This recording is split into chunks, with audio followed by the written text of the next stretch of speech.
Voters in Burkina Faso cast ballots in what is being called the first truly open election in their nation's history. Crowds of voters lined up at polling stations from daybreak, patiently waiting to vote. 5.5 million people have registered in more than 17,000 polling stations. And for the first time in 50 years, no one can predict who the winner will be. 14 candidates are running for the presidency. Roch Marc Christian Kabore is one of the front runners.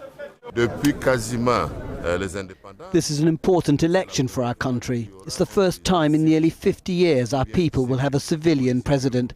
I call on people to come out and vote. The election also marks the end of the transitional period after Blaise Compaoré's removal from office last year. He was one of Africa's longest-serving presidents before stepping down after a popular uprising. The vote was to have been held last month, but was delayed by a failed coup in September, led by members of the elite presidential guard. With Blaise Compaoré dominating politics for the last 3 decades, past elections in Burkina Faso have been marked by low voter turnout and apathy. Many people did not feel the need to vote in elections they already considered won. And today, many Burkinabe are voting for the first time in their lives. 30-year-old Tanga Kafando is one of them. We didn't think in the past that the vote can change anything here.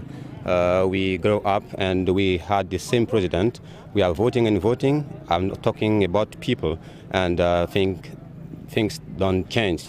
The regional economic bloc ECOWAS is monitoring the polls. So are hundreds of African Union and local observers. Voting has been smooth, and if things go the way they are, this looks to be a free and fair process. Security has been tightened with more than 25,000 soldiers deployed across the country. A winning candidate needs more than 50% of the vote to avoid a runoff, which will be held 15 days after the first round results are released. But many here hope they will have a president from the first round. Mohamed Ado, Al Jazeera, Ouagadougou.